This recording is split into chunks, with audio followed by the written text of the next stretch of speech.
அஸ்ஸலாமு அலைக்கும் வரஹ்மத்துல்லாஹி வரகாத்து. அன்பிற்குரிய சகோதர சகோதரிகளே, நீங்களும் ஆலிம்களாகலாம் என்ற இந்த பாடத்தில் தாபிங்கிற வகையை பற்றி நம்ம பார்த்து வருகிறோம். இந்த தாபி என்பது 5 வகை இருக்கிறது என்று சொல்லி 5வது வகையை இப்போ கடைசியாக பார்க்குறோம். அதுக்கு பேர் அத்ஃபுல் பயான்.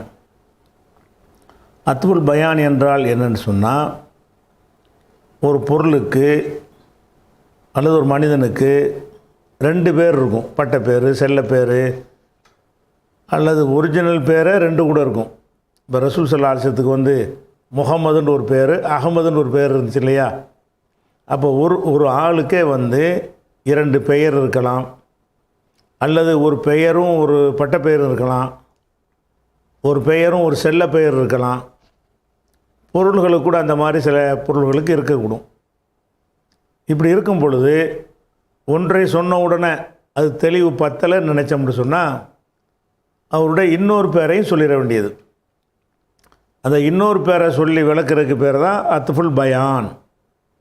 அதுக்கு உதாரணமாக நம்ம நேற்றைய தினம் பார்த்ததில் இந்த டிஸ்பிளேயில் பாருங்கள், கால அபு அப்துல்லா. இந்த அபு அப்துல்லாங்கிறது அப்துல்லாவுடைய தகப்பனார்னு அர்த்தம். அப்துல்லாவுடைய தகப்பனார் நிறைய பேர் இருப்பாங்க.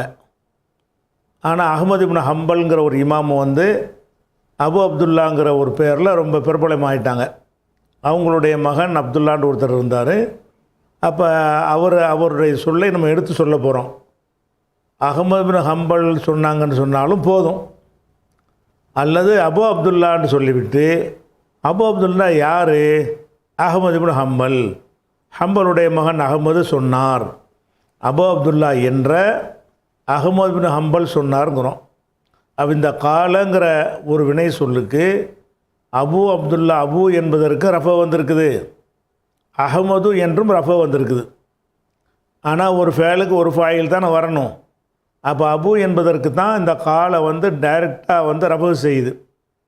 இந்த அஹ்மதுக்கு ஏன் ரஃபா வந்துச்சின்னு சொன்னால், இந்த அஹ்மது என்பது இந்த அபு அப்துல்லாங்கிற சொல்லுக்கு அத்ஃபு பயான், அதை விளக்குறதுக்கு வந்திருக்குது.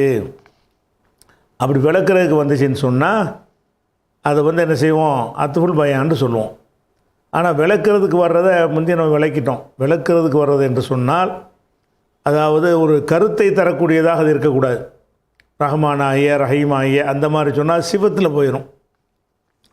சும்மா இடுகுறி பெயராக இருக்கணும். இது ஒரு உதாரணம் நேற்று பார்த்துட்டோம். அதனுடைய தொடர்ச்சியாக இன்னொரு உதாரணம் பதிகிறதுக்காக அந்த உதாரணங்கள்லாம். உஹிப்பு, உஹிப்புனா நான் விரும்புகிறேன்.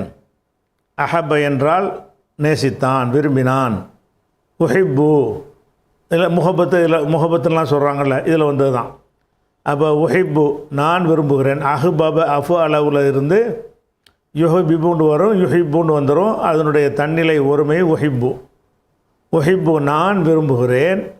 ஹலீல் அல்லாஹி, அல்லாஹ்வுடைய ஹலீலை விரும்புகிறேன். அல்லாஹ்வுடைய ஹலீல், அல்லாஹ்வுடைய தோழர். அல்லாஹ்வுடைய தோழர்னால் யாருக்கு? ஒரே ஆள் தான் சொல்லப்படும்.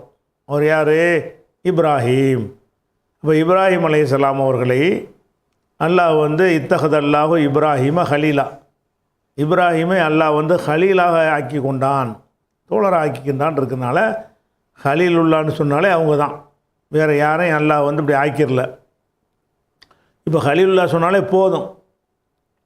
இருந்தாலும் சில ஆட்களுக்கு நம்ம என்ன செய்வோம்? ஹலீலுல்லான்னு பேரை வச்சுருப்போம். இது ஹலீலுல்லாங்கிறது பட்டம். இப்ராஹிம் அலைஹிஸ்ஸலாத்துக்கு ஹலீலுல்லாங்கிறது பேர் கிடையாது. அவருடைய பேர் இப்ராஹிம் தான். அவருக்கு அல்லாஹ் அவரை தொடர்ந்து ஆக்கினதுனால அவருக்கு கொடுத்த ஒரு பட்ட பெயர் தான் இது ஹலீலுல்லாங்கிறது. இப்போ நம்ம உஹிப்பு ஹலீல் அல்லான்னு சொன்ன உடனே ஹலீலுல்லாங்கிறது ஒரு ஆளுக்கு பேராக வச்சுருப்பாங்கல்ல, பட்டமாக இல்லாமல் ஹலீலுல்லா, ஹலீஃபுல்லான்னு பேர் வைக்கிற மாதிரி ஹலீலுல்லான்னு பேர் வச்சுருப்பாங்க. ஒருவேளை அவரை சொல்கிறோமோன்னு யாரும் நினச்சிடக்கூடாதுல்ல. ஹலீலுல்லாவை நேசிக்கிற ஹலீலுல்லான்னு யார்? அவர் இந்த அவரோ இவரோ அப்படின்னு நினைத்தார்களே. ஆனால் அந்த டவுட்டை நீக்கிறதுக்காக வேண்டி இப்ராஹீம உஹிப்புங்கிறது ஃபேலும் ஃபாயிலும் இருக்கிறது, நான்கிறது இருக்கிறதுனால ஃபேலும் இருக்கிறது, உள்ளக்க நான்கிறது அடங்கி இருக்கிறது. அப்போ ஹலீல என்பது என்னது? அது வந்து மஃபூலு. மஃபூலுக்கு நசபு செய்யணும். ஹலீலவுக்கு நசபு செஞ்சதுனால இப்ராஹீமுக்கு நசபு தான் செய்யணும். இப்ராஹீம உஹிப்பு ஹலீல் அல்லாஹி இப்ராஹீம. இந்த ஹலீலுல்லாவுக்கு இப்ராஹீம சிபத்துன்னு சொல்லக்கூடாது. ஏன்னு கேட்டால் சிபத்துன்னா அது ஒரு கருத்தை தரக்கூடிய ஃபாயிலு மஃபூலு இந்த மாதிரியா ஒரு வினை சொல் இருந்து அதுலேருந்து உருவான சொல்லாக இருக்கணும். இப்படி இடுகுறி பெயராக இருக்கக்கூடாது. அதனால் இது சிபத்து கிடையாது. இது என்ன செய்வாங்க? அத்து பயான், ரெண்டு ஒன்று தான் ஏறக்குறைய. அத்து பயான் எதை சொல்லுவாங்கன்னு கேட்டால், ஒன்றை விளக்குகிற சொல் ஒரு அர்த்தத்தை தரக்கூடிய சொல்லாக இருந்தால் அதை வந்து சிபத்து மௌசூபில் சேர்த்து விட்ருவாங்க. அப்படி இல்லாமல் விளக்குறதுக்கு உள்ள சொல்லாக இருந்தால், குறிப்பாக இடுகுறி பெயராக இருந்தால், அப்போ என்ன செய்வாங்க? அதை அத்து பயான் என்று சொல்லிடுவாங்க. அப்போ உஹிப்பு ஹலீல் அல்லான்னு சொல்லிவிட்டு நிறுத்தி கொண்டால் நிறுத்தி கொள்ளலாம். அல்ல ஹலீல் உல்லாண்டா யாரை நான் சொல்கிறேன்? இப்ராஹிமை தான் சொல்கிறேன்னா இப்ராஹிமை பின்னாடி போடணும். அப்போ இப்ராஹிம்ங்கிறது என்னது? தாபிங்கிற அடிப்படையில் தான் நசபு இருக்குது. இப்ராஹிமுக்கு ஏன் நசபு செய்கிறோம்? இந்த சொல்லு ஹலீல் என்பதை ஃபாலோ பண்ணி அப்படியே என்ன செய்கிறது? அந்த நசபை எடுத்துக்கொண்டது. அதே மாதிரி வந்து இந்த பட்ட பேர் உள்ளதாக சிலது போட்டு காட்டுறதுக்காண்டி ரஜான்னா திரும்பினார். கலீமுல்லா திரும்பினார். கலீமுல்லாங்கிறது ஒரு ஆளுக்கு கூட பேர் வச்சு விட்ருவாங்க கலீமுல்லாண்டு. அப்படி பேர் வச்சா அதுக்கு இது பொருந்தாது. இதில் வந்து ஒன்று பட்ட பேரும் ஒன்று பேராகவும் இருக்கணும். அப்போ கலீமுல்லா வந்து திரும்பினார்ன்ற உடனே கலீமுல்லாங்கிற பட்டம் யாருக்கு? மூசா நபிக்கு தான் கலீமுல்லான்னு சொல்லுவாங்க. ஏன்னு கேட்டால் கல்லமல்லாஹு மூசா தக்லீமா, மூசாவோடு அல்லாஹ் பேசினான், உரையாடினான், நேருக்கு நேராக பேசினான். அதனால் கலீமுல்லான்னா அல்லாவிடம் பேசியவர், அல்லாவோடு உரையாடியவர் என்ற ஒரு அர்த்தம். அது வந்து அவருக்கே பேராகி போச்சு. கலீமுல்லான்னு மட்டும் சொன்னால் கூட மூசா நபியை தான் குறிக்கும். அப்போ ரஜா திரும்பி வந்தார்,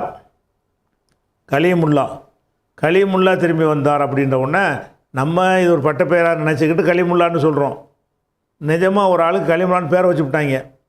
அப்போ அந்த காலத்தில் அந்த பேரை வச்ச மக்கள் வசிக்கிற இடத்துல இந்த வார்த்தையை சொன்னோம்னு சொன்னால் அந்த கலீமுல்லாங்கிறவனை தான் நினைப்பாங்க.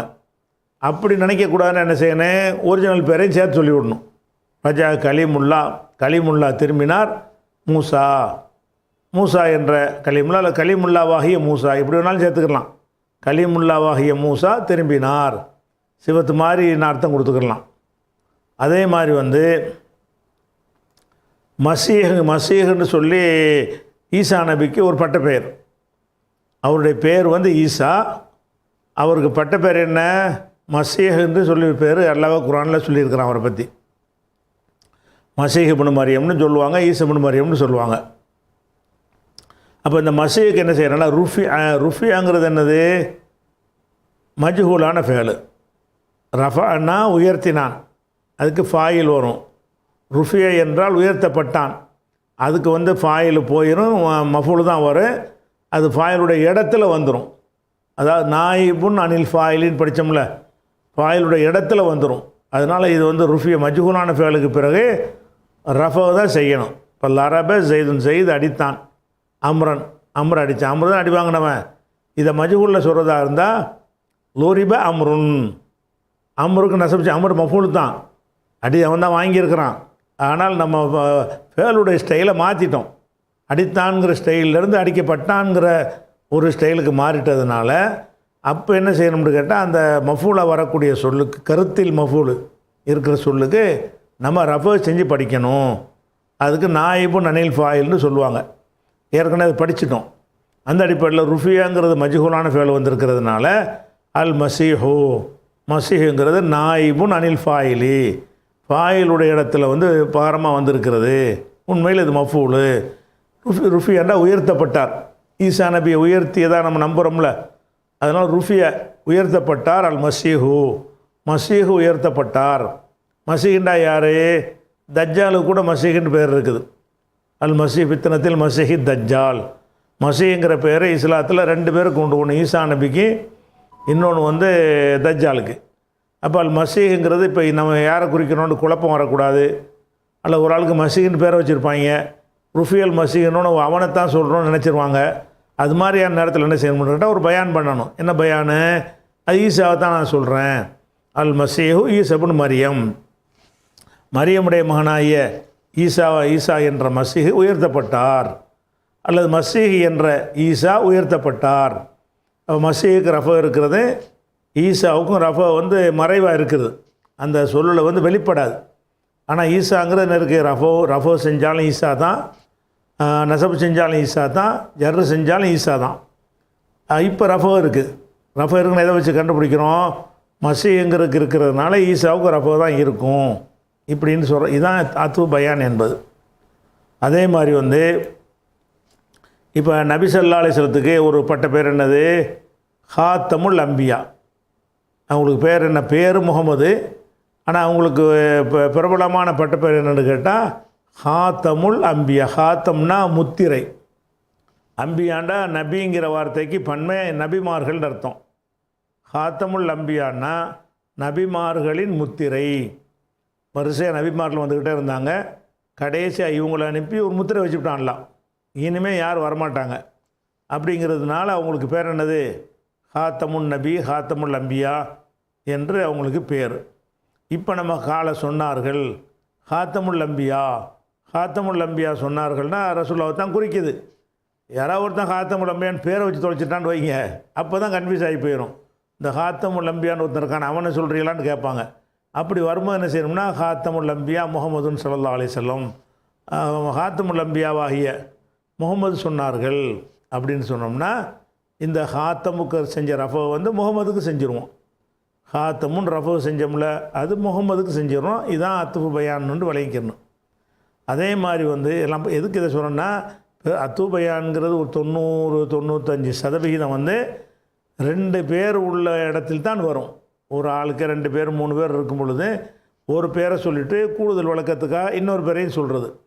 அந்த கூடுதல் விளக்கத்துக்காக சொல்லக்கூடியது தான் அத்துல் பயான்னு சொல்லுவாங்க. இப்போ துன்னூரைனிடா யார்? நூறு என்றால் ஒளி, நூறானின்னா 2 ஒளிகள். அந்த தூவை கொண்டு போய் நூறானியில் இலாபத் செஞ்சால் நூறைனின்னு ஆயிரும். நூறானி ரஃபு செஞ்சால் நூறானி, நசபு ஜர்ரு செஞ்சால் நூறைனி. அப்போ நூறைனின்னா 2 ஒளின்னு அர்த்தம், ஒளிகள். நூறுனா ஒளி, நூறானின்னா 2 ஒளி. ஜூண்டா என்ன அர்த்தம்னா, ஜூங்கிறதுக்கு உடையன்னு அர்த்தம். ஜூ மாலின் காசு உள்ளவன், ஜூ இல்மின் அறிவு உள்ளவன், ஜூ ஹுலுகின் நல்ல குணம் உள்ளவன், இப்படின்னு அந்த உள்ளவன் உடையவன் என்பதற்கு என்ன செய்வாங்கன்னு கேட்டால் ஜால் வா ஜூ, ஜூ என்கிற வார்த்தையை சொல்லுவாங்க. ஜூன்னா அது உடைய, சாஹிபுங்கிற அர்த்தம். சாஹிபு நூரைன் 2 நூறுக்கு உடையவர். அப்போ ஜூங்கிற வார்த்தை உடையங்கிற அர்த்தமாச்சா. இந்த ஜூங்கிறது என்னது? இந்த ஏற்கனவே நீங்கள் படிச்சுட்டு இந்த 6 இஸ்மும் இருக்குது. அதில் இந்த ஜூங்கிற வார்த்தையை ரஃபோ செய்யும்போது ஜூன்னு சொல்லுவாங்க, நசபு செய்யும்போது தான்னு சொல்லிடுவாங்க. தால் அலிஃபு போட்டு தான்னு சொல்லிடுவாங்க. ஜர்ரு செய்யும்போது தீன்னு சொல்லுவாங்க. ஒரே அர்த்தம் தான். அதாவது ஜூண்டு சொன்னாலும் உடையதான், தாண்டு சொன்னாலும் உடையதான், தீண்டு சொன்னாலும் உடையன்னு அர்த்தம், உடையவன். அப்போது ரஃபோ செய்கிற இடம் உதாரணமாக குத்தியில் கொல்லப்பட்டார், துன்னூரைன் 2 நூறு உடையவருங்கிற யாருக்கு பேர்? உஸ்மான் ரலியல்லாஹுவுக்கு பேர். ஏன் அந்த பேர் கொடுத்தாங்கன்னா, ரசூலுல்லாஹ்வுடைய 2 மகளை அவர் கல்யாணம் பண்ணார். ரசூலுல்லாஹ்வுக்கு 2 மருமகனாகிறார். எப்படி? முதல்ல ருக்கையாவை கல்யாணம் பண்ணுறார். ருக்கையாங்கிறது ரசூலுல்லாஹ்வுடைய 2வது மகள். அந்த மகளை திருமணம் செய்கிறார். அவங்க இறந்துடுறாங்க. அதுக்கப்புறம் இன்னொரு மகள் உம்மு குல்சும், அவங்கள கல்யாணம் பண்ணுறாரு. இப்போ ரசூலுல்லாஹ்வுடைய 2 புதல்விகளை திருமணம் செய்த காரணத்தினால் 2 ஒளிக்கு உடையவர், அந்த ரசூலுல்லாஹ்வுடைய பொம்பளை பிள்ளைங்க 2 பேரையும் ஒளி என்று ஓமையாக ஆக்கி துன்னூரைனி 2 ஒளிகள் உடையவர் அப்படின்னு அவருக்கு ஒரு பட்டம். இப்படியே மக்கள்கிட்ட பிரபலையாக போச்சு. துன்னூரைன்னு அவருக்கு பேர் மாதிரி ஆகிப்போச்சு. அப்போ நம்ம அவரை பற்றி பேசுகிறோம். குத்தியில் கொல்லப்பட்டார், துன்னூரைனி 2 ஒளிகளுக்கு உடையவர் கொல்லப்பட்டார். கொன்றாங்கள உஸ்மான் கொல்லப்பட்டார். உஸ்மானை கொன்றாங்கன்னு சொல்லுவது எப்படி செய்யணும்? குத்தியில் உஸ்மான் என்றும் சொல்லலாம். ஏதோ நம்ம தெருவில் உள்ள உஸ்மானை கொண்டாங்கன்னு விளங்கிடுவாங்க. பட்டப்பெயரையும் பேரையும் சேர்த்து ரெண்டையும் மிக்ஸ் பண்ணும்போது என்ன ஆயிரும்னு கேட்டால் அதில் வரக்கூடிய சந்தேகத்தை இது நீக்கிறோம், இதில் வரக்கூடிய சந்தேகத்தை அது நீக்கி விட்ரும். கடைசியாக துல்லியமாக ஒரு ஆளை கரெக்டாக காட்டிடும். அதுக்காக அந்த வேலையை செய்வாங்க. அப்போ குத்தியில் கொல்லப்பட்டார் துன்னூரைனி, 2 ஒளிகளுக்கு உடையவர் துன்னூரைன் கொல்லப்பட்டார். உஸ்மானு துன்னூரைனாகிய உஸ்மான் கொல்லப்பட்டார். அப்போ தூங்கிறதுக்கு ரஃப இருக்குது. அது எதனால் ஆகிருக்குது? குத்திலங்கிறது மஜ்ஹூலான ஃபேலு. மஜ்ஹூலான ஃபேலுக்கு என்ன வரும்? ஃபாயிலுடைய இடத்துல மஃபூல் வந்து உட்காந்துக்கிறோம்.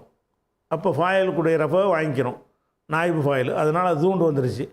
இப்போ வந்து ராயித்து நான் பார்த்தேன்னு சொன்னோம்னா தன்னூரைன்னு சொல்லணும். ராயித்து நான் பார்த்தேன், தன்னூரைனி 2 நூறுக்கு உடையவரை நான் பார்த்தேன். உஸ்மான தன்னூரைனி உஸ்மான இப்படின்னு சொல்லிக்கிறணும். அப்போ ரஃப செஞ்சோம்னா ரஃப, நசபு செஞ்சால் நசபு செஞ்சுக்கணும். அப்போ இதுதான் அந்த துன்னூரைனின்னு ஒரு ஆளுக்கு பட்டம். அவருடைய ஒரிஜினல் பேர் வந்து உஸ்மானு. இதை சொல்லிவிட்டு முழு விளக்கம் கிடைப்பதற்காக பேரை என்ன செஞ்சுருவோம்? சொல்லிடுவோம். இதே மாதிரி இப்போ மாலிக் இமாம் இருக்குது. மாலிக்குன்னு ஒருத்தர் இருந்தார், ஒரு அறிஞர். அவர் ஒரு இமாம்னு சொல்லுவாங்க. அவர் காலல் இமாம், இமாம் சொன்னார். இமாம் சொன்ன ஒரு காலத்தில் ஒருத்தர் இமாம்னு சொல்லுவாங்க. மாலிக் இமாம் வாழ்ந்த காலத்தில் இமாம்னு அவரை தான் சொல்லுவாங்க. ஆனால் அந்த இமாம்ங்கிறது பலருக்கும் ஒவ்வொரு காலத்தில் பயன்படுத்துவாங்கன்னு வைங்களேன். அப்போ காலல் இமாமு, இமாம் சொன்னார்னா எந்த இமாமு? நிறைய பேர் இருக்கிறாங்களே. அப்போ இவரும் இமாம்ங்கிற பட்டம் இவருக்கு இருக்குது. ஆனால் அந்த இமாம்ங்கிற பட்டம் நிறைய பேருக்கு இருக்குது. இமாம் மாலிக், இமாம் அபு ஹனிஃபா, இமாம் ஷாஃபி, இமாம் புகாரி, இமாம் முஸ்லிம்னு இப்போ கடந்து போன அறிஞர்கள் பலரையும் என்ன செய்வாங்க? இமாம்ங்கிற வார்த்தையால் தான் சொல்லுவாங்க. அப்போ இந்த இமாம்ங்கிறதுல வந்து ஒரு தெளிவு கிடைக்கலையா, யாரை சொல்கிறோம்னு. காலல் இமாம், இது இமாம் ஒரு பட்டம் தான் அவருக்கு. ஏன் வந்து துல்லியமாக அவர் குறிக்க மாட்டேங்குன்னு சொன்னால் நிறைய பேருக்கு வச்சுட்டதுனால. துன்னூரைனி மாதிரி ஒரே ஆளுக்கு உள்ளதாக இருந்துச்சுன்னு சொன்னால் அதில் ஜாஸ்தி குழப்பம் இருக்காது. இமாம்ங்கிறது என்னது? ஒவ்வொரு காலத்தில் ஒரு ஆளை பிடிச்சி இமாம்ன்றுவாங்க. அப்போ இமாம் 100 கணக்கில் இருப்பாங்க. அப்படி வரும்போது என்ன செய்யுது? மாலிக் இமாமை சொல்கிறோன்னு விளங்காது. மாலிகுன், காலல் இமாமு அஹமது, காலல் இமாமு ஷாஃபி, காலல் இமாமு அபு ஹனீஃபா, இப்படி காலல் இமாம் அல் புகாரி அப்படின்னு சொன்னோம்னு சொன்னால் இந்த இமாம் என்கிற சொல் வந்து ஒருத்தருக்கு பட்டமாக இருக்குது. அது யாரை குறிக்கின்னு நம்ம விளக்கும் போது என்ன செய்யணும்? மாலிக்குன், இமாமுக்கு உள்ள அந்த யாராவது மாலிக்கும் கொடுத்துட்றோம். மாலிக்கு சொன்னார்கள், என்ன சொன்னார்கள் சொல்ல சேர்த்துக்க வேண்டியதான். அப்போ இது மாதிரி வந்து பெரும்பாலும் இப்படி தான் வரும். அதே மாதிரி வந்து ஆயிஷா நாயகி இருக்கிறாங்க. அவங்களுக்கும் அவங்களே போன்ற ரசூலுல்லாஹ்வுடைய மற்ற மனைவிகள் எல்லாருக்கும் வந்து உம்முல் முமினின்கிற ஒரு பட்ட பேர். உம்முல் முமினின்னா மூமின்களின் அன்னை, மூமின்களுடைய தாய். அப்போ உலகத்தில் உள்ள அத்தனை கோடி முஸ்லீம்களுக்கும் அவங்க யார்? தாயுடைய அந்தஸ்தில் உள்ளவர்கள். யார்? ஆயிஷா நாயகி மட்டுமல்ல, ரசூலுல்லாஹ்வுடைய எல்லா மனைவியரும். ஆனால் குர்ஆனில் இப்படி சொல்லியாச்சு, அஸ்வாஜுஹு உம்மஹாத்துஹும், ரசூலுல்லாஹ்வுடைய மனைவிமார்கள் எல்லாம் முஸ்லீம்களுடைய தாய்மார்கள் அப்படின்னு குர்ஆனில் சொல்லப்பட்டதுனால எல்லாருமே தாய் தான். ரசூலுல்லாஹ்வுடைய மனைவியாக இருக்கிற அத்தனை பேரும் உலகத்தில் வாழ்கிற அத்தனை முஸ்லீம்களுக்கும் தாய்மார்கள், பெற்ற தாயுடைய அந்தஸ்தில் வந்துடுவாங்க. சொத்து பத்துலாம் கொடுக்க தேவையில்லை, நீங்கள் அந்த அந்தஸ்து வந்துடும். அப்போ அஹ்பரத்து அறிவித்தார்கள். அஹ்பரன்னா அறிவித்தான், அஹ்பரத்துனா பெண்பால், அறிவித்தார்கள். உம்முல் முமினீன், மூமின்களுடைய தாய் அறிவித்தார். மூமின்களுடைய தாய்னா இன்னும் 10-11 பேர் இருக்கிறாங்களே, 10 பேர் இருக்காங்களே. நம்ம யாரை சொல்கிறோம்? ஆயிஷத்து, உம்முல் முமினின் ஆயிஷா ரலியல்லாஹு அன்ஹா அறிவித்தார்கள். அப்போ உம்முக்கு ரஃபு செஞ்சுருக்கிறோம் ஃபாயிலுங்கிற அடிப்படையில், ஆயிஷாவுக்கு ரஃபு செஞ்சுருக்கிறோம் அத்ஃபுல் பயானிங்கிற அடிப்படையில். இந்த ஆயிஷா என்பது உம்முல் முமினின் யார் என்பதில் உள்ள அந்த சந்தேகத்தை நீக்கி துல்லியமாக ஒரு ஆளை காட்டுது. இப்படி தான் அத்ஃபுல் பயான் வந்து வரும் பெரும்பாலும். ஆனால் இது அல்லாமல் மற்ற சொற்களும் வரும். பட்ட பெயராக தான் இருக்கின்ற அவசியம் இல்லை. ஒரு சொல்லை வந்து வேறு ஒரு சொல்லை கொண்டு நம்ம விளக்குறோம். ஆனால் அது சிஃபத்தாக இருந்துடக்கூடாது. சிஃபத்துனா என்னது? ஒரு வினை சொல்லிருந்து பிறக்கும்ல, இஸ்முல் ஃபாயில், இஸ்முல் மஃபூல்னு அப்படி சொல்லு இல்லாமல் ஒரு சொல்லை போட்டு விளக்குனீங்கன்னா அது புறத்த அத்து பயான் தான். பெயருக்கு மட்டும் வர்றது அதிகமாக இருக்கும். அது இல்லாத சொற்கள்லாம் என்ன வரும்? அத்து பயான் வரும். உதாரணமாக வந்து ஒரு விஷயத்துக்கு பரிகாரம் சொல்லும் பொழுது அவ் கஃபாரத்துன், சத்தியத்தை முறிக்கும் பொழுது கஃபாரா கொடுக்க வேண்டும். என்ன கஃபாரா கொடுக்கறது? தாமு மிஸ்கீன், தாமு மசாக்கீன, ஏழைகளுக்கு உணவளித்தது கஃபாரா கொடுக்கணும்னு இருக்குது. கஃபாரா கொடுக்க வேண்டும், பரிகாரம் உண்டு, அதாவது ஏழைகளுக்கு உணவளித்தல் உண்டு.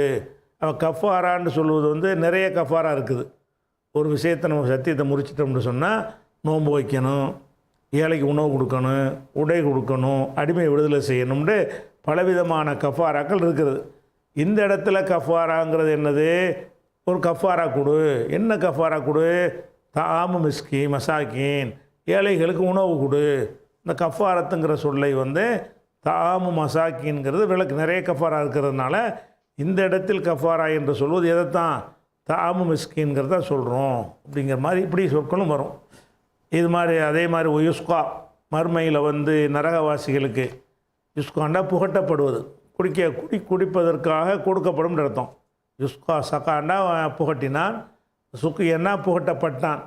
அதனுடைய மஜ்ஹூல் வருங்கால வினை வந்து யுஸ்கா, புகட்டப்படுவார்கள், புகட்டப்படுவான், நரகவாசி புகட்டப்படுவான்.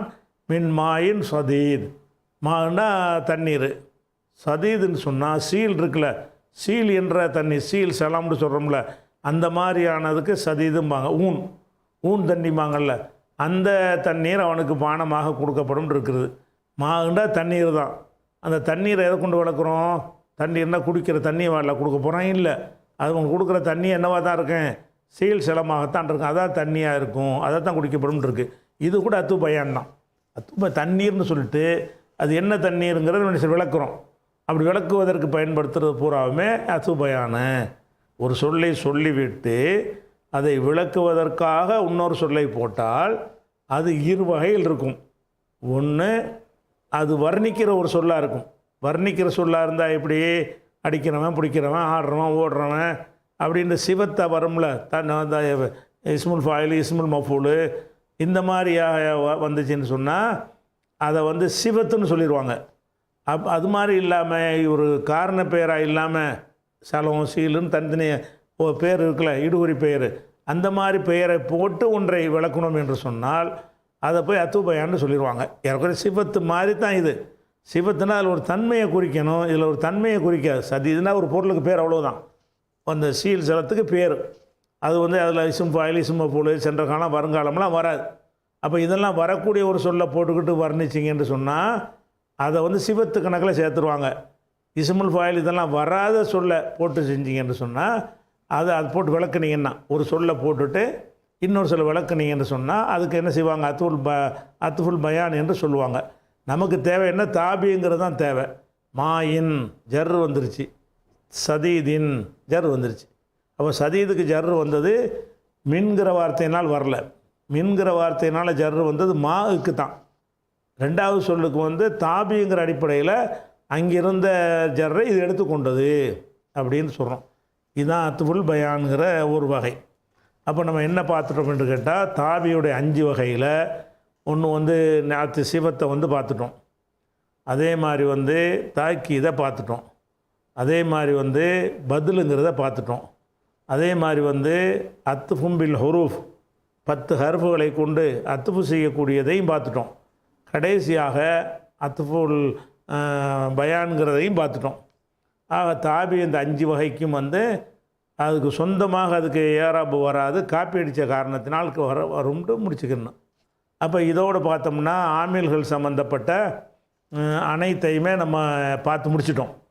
ஆமில்னால் இதுதான். ஒரு சொல்லு வந்து இன்னொரு சொல்லில் தாக்கம் ஏற்படுத்தக்கூடியது என்னன்னு பார்த்திங்கன்னா இவைகள் தான் என்று இந்த இது முடிஞ்சிருச்சு. இதெல்லாம் என்னென்னு கேட்டால், இது நம்ம படித்ததுலாம் மோரபு. மோரபுனா என்னது? அதாவது இசுமை வந்து பெயர் சொற்களை வந்து 2 வகையாக பிரிக்கிறாங்க. எந்த 2 வகையாக பிரிக்கிறாங்கன்னு கேட்டால், எந்த சொற்களுடைய கடைசியில் ஆமில்கள் வருகிற காரணத்தினால் மாற்றங்கள் வருமோ அந்த மாதிரியான சொற்களுக்கு பூரா என்ன பேருன்னு கேட்டால் மோரபுன், ஏராபை ஏற்றுக்கொள்ளக்கூடியது. மோரபுன்னு அதுக்கு பேர். இப்போ ஜெய்துன் இருக்குது, எப்பவும் ஜெய்துன் இருக்காது, ஜெய்தன் என்று மாறும், ஜெய்தின் என்று மாறும். அப்போ இது மோரபு மாறுது. அதே மாதிரி இருமை இருக்குது, ஜெய்தானின்னு இருக்குது, எப்போதுமே ஜெய்தானின்னு இருக்காது. ஜெய்தானின்னு ரஃபு செய்யும்போது இருக்கும், நசபும் ஜர்ரு செஞ்சோம்னா ஜெய்தைனின்னு வந்துடும். அப்போ மாறுது. இதுவும் என்னது? மோரபு. ஜெய்தூனன்னு இருக்குது பன்மை. இது எப்போவும் ஜெய்தூனன்னு இருக்காது. ரஃபா செய்யும்போது ஜெய்தூன, நசபும் ஜர்ரும் செஞ்சோம்னா ஜெய்தீன. அப்போ இந்த அதுவும் அது தஸ்னியாக்கள் மாறுது, ஜம்முகளெல்லாம் மாறுகிறது. அதே மாதிரி வந்து இதில் வந்து வேற்றுமொழி பெயர்கள் இருக்குன்னு வைங்க, அது கூட அது முன்சரிப்பு கைர முன்சரிப்புன்னு வந்தால் கூட அதுவும் மோரபு தான். அதுவும் ஏராபை குறைவான மாற்றம் வருமே தவிர மாற்றமே இல்லைன்னு சொல்ல முடியாது. இப்ராஹிம் இருக்குது, இப்ராஹிமிங்கிற ஜர்ரு வராது. 2 வருதுல்ல, இப்ராஹிமு என்று வரும், இப்ராஹிமான்னு வரும்ல, அது ஒரு மாற்றம் தானே. அப்போ அந்த கைரமுன் சரிப்பாக வர்ற சொல்லும் கூட மோரபு தான், ஏராபு தான், மாறத்தான் செய்யுது. அது மாதிரி மாறக்கூடியது இருக்கிறது. அதே மாதிரி வந்து பெண்பால் பன்மையில் வந்து அலிஃபித்தே வச்சு எடுக்கிறோம்ல, அந்த முஸ்லிமாத்துன், அதுக்கு என்ன வரும்? ரஃபா செய்யும்போது முஸ்லிமாத்துன். எப்போவுமே முஸ்லிமாத்துண்டாக இருக்காது. முஸ்லிமாத்துன், முஸ்லிமாத்தின். ரஃபா செஞ்சால் முஸ்லிமாத்துன், நசபு ஜர்ரு செஞ்சால் முஸ்லிமாத்தின். முஸ்லிமாத்தன் வராது, ஒன்று கம்மியாக இருக்குது, ஆனால் ஏராபு இருக்குது, மாறுது. அப்போ அந்த கடைசியில் மாறுதல் வரக்கூடிய சொற்கள் நம்ம படித்தோம்ல, இதுகளெல்லாம் மாறுதல் ஏற்படுத்தக்கூடியதை நம்ம ஆமில்னு சொல்கிறோம்ல, அந்த ஆமிலை வாங்கி கொண்டு மாறக்கூடிய சொல்லுக்கு பேர் மோரபுன்னு சொல்லுவாங்க. இது எல்லாம் மோரபு தான். இது மோரபு. இன்ன செய்தன் காயிமுன்னு சொன்னால் காயிமுன்கிறது மோரபு. ஏன்னு கேட்டால் காயிமுண்டு எப்பவும் இருக்காது, காய்மண்டு மாறும், காய்மெண்டு மாறும். ஜெய்துங்கிறது என்ன செய்யும்? எல்லா நேரத்துலையும் செய்துண்டே இருக்காது. அதுக்கு என்ன ஆமில் வருது அதுக்கு தகுந்த மாதிரி என்ன செய்யணும், அது மாறிக்கிறோம். இப்படி ஆமில்கள் வருகிற காரணத்தினால் இறுதியில் மாற்றம் ஏற்பட்டால் அதுக்கு பேர் என்னது சொல்லுவாங்க? மோரபுன்னு சொல்லுவாங்க. இப்போ நம்ம படித்தது பூரா மோரபு தான். மோரபுக்கு தான் படிக்க வேண்டியிருக்கு. மாறாதப்பட்டு எந்த படிக்க போகிறீங்க? மாறாத விஷயத்தில் அதிகம் படிக்க தேவையில்லை. எது எது மாறாதுன்னு தெரிஞ்சு வச்சுக்கிடலாம். மாற்றம் அடையாத சொற்களில் வந்து கூடுதல் விஷயங்கள் ஒன்றும் கிடையாது. மாற்றம் அடைகிற சொல்லில் தான் எப்படி ரஃபு செய்கிறது, எப்படி நசபு செய்கிறது, என்ன அப்படிங்கிற என்னென்ன ஆமில்கள் வந்தால் என்னென்ன மாதிரியான ஏராபு செய்வது என்ற விவரங்கள் எல்லாம் அதுகளுக்கு தான் இருக்குது. அப்போ அதே மாதிரி வந்து வருங்கால வினை சொல் எடுத்துக்கிறோங்க. வருங்கால வினை சொல் வந்து மாறும். எஃப் அலுன்னு இருக்குதா? எப்பவும் எஃப் அலுண்டாக இருக்கும். எஃப் அலு என்பது எஃப் அல என்று மாறும்ல, மாறும். லன் எஃப் அல, அன் எஃப் அல, கை எஃப் அல, இதன் எஃப் அலன்ற இந்த 4 சொல் வரும்போது மாறும். அதே எஃப் அலு என்பது வந்து எஃப் அல் என்று மாறும். எப்போ மாறும்? லம் எஃப் அல், லம்மா எஃப் அல், லி எஃப் அல் அப்படின்னு என்ன செய்யும்? மாறும். லா எஃப் அல். அப்போ வந்து கடைசியில் வந்து ரஃபாவுக்கு பதிலாக ஜஸ்மு வந்துடுது. அப்போ இந்த மாதிரி வந்து மாறக்கூடியவைகள் என்ன செய்கிறதாங்க சொல்கிறாங்க. மாறக்கூடியது இருக்குது. இப்போ படித்தது பூரா அதுதான். மாறாதவைகளுக்கு ஒரு வகை இது மோரபு. படித்தது என்னது? மோரபுங்கிற வகையை படிச்சிருக்கிறோம். மாறவே செய்யாது. அது எந்த ஆமில் வந்தாலும் சரி அதை பற்றி கவலை இல்லை. அப்படிப்பட்ட சொற்களும் இருக்கிறது. அந்த சொற்களுக்கு என்ன பேர் வச்சுக்கிறாங்கன்னு கேட்டால் மபுனி, மபுனியுன். அதாவது மாறக்கூடிய சொற்களுக்கு பேர் வந்து மோரபுன், மீம் ஐனு ரேபே, மோரபுன்னு சொல்லுவாங்க. மாறாத சொற்களுக்கு எந்த ஆமில் வந்தாலும் சரி அதுக்கு ரஃபா இருந்தாலும் அப்படி தான் இருக்குங்க, நசப்புனாலும் அப்படி தான் இருக்கும், ஜர்ருனாலும் அப்படி தான் இருக்கும். மாறவே மாறாது இல்லையா? அந்த மாதிரி சொற்களாக இருந்தால் அந்த சொற்களுக்கு என்ன பேருன்னு கேட்டால் மபுனின்னு பேர். இந்த மபுனிங்கிறது வந்து உதாரணமாக வந்து சென்ற கால வினை சொல்லிருக்கு பாருங்களேன், அதெல்லாம் மபுனி தான். வருங்கால வினை மோரபாய்ப்படுது. எஃபோலு என்பது எஃபோலுங்கிறதுல எப்பவும் அப்படி இருக்காது. எஃபோலுன்னு ஒரு நேரத்தில் இருக்கும், எஃபாலன்னு ஒரு இடத்துல இருக்கும், ஒரு இடத்துல எஃபால்னு மாறிக்கணும், மோரபாவுது. நசரங்கிறது எப்பவும் நசர தான். நசரங்கிறதுல நசர், நசரி, நசரு, அதெல்லாம் நசருங்க ஜம்முக்குள்ள ரூ, அது வேறு. நசரங்கிற அந்த ஒரு சொல்லு, நசரங்கிற அந்த சொல்லு வந்து அதுக்கு ரஃபா நசபு ஜர்ரு வருமா? வராது. அதுதான். அப்போ நசரங்கிறது வந்து மபுனி, என் சுருங்கிறது மோரபு. மாற்றம் அடை ஃபேலில் எடுத்துக்கிட்டிங்கன்னா அப்படி. அப்போ எதெல்லாம் மாற்றம் அடையுமோ, ஏறா போடுற காரணத்தினால் மாற்றம் அடையுமோ அதை வந்து என்ன செய்வாங்க? மோரபுன்னு சொல்லுவாங்க, இது மபுனிம்பாங்க. அதுபோக இன்னொரு விஷயத்தின் விளங்கிக்கிறேன்னு, இப்போ எதுக்கு அந்த மாற்றம் அடையுது இல்லையா, அந்த மாற்றம் அடையக்கூடியதுக்கு வந்து நம்ம ரஃபா நசபு ஜர்ருன்னு தான் சொல்லணும். அதை எப்படி சொல்லக்கூடாது? ஃபத்தஹு கசரு லம்முன்னு சொல்லக்கூடாது. இப்போ ஜெய்துன்னு இருக்குல்ல, ஜெய்துன். ஜேக்கு என்ன இருக்குது? ஜேக்கு ஃபத்தஹ் இருக்குது. ஓகே. ஏக்கு என்ன இருக்குது? சுகுன் இருக்குது. தாலுக்கு என்ன இருக்கிறது? தாலுக்கு நீங்கள் லம்மு இருக்கிற மாதிரி தெரியும். லம்முன்னு அதுக்கு பேர் கிடையாது. தாலுக்கு உள்ளது என்னென்னு கேட்டால் ரஃபோ. அது ஏன் ரஃபோங்கிறோம்? அது மாறக்கூடியது. மாறக்கூடிய யாராபாக இருந்தால் அது ரஃபோன்னு சொல்லிடுவோம். இப்போ ரஃபோன்னு சொல்லுவோம். அப்புறமேட்ட செய்தன்னு மாறும், அப்புறம் செய்துன்னு மாறும்ல. இப்படி விஷயங்கள்லாம் இருக்குது. இது குறித்த கூடுதல் விவரங்களை என்ன செய்வோம் இன்ஷா அல்லாஹ் நம்ம நாளைக்கு பார்க்கலாம்.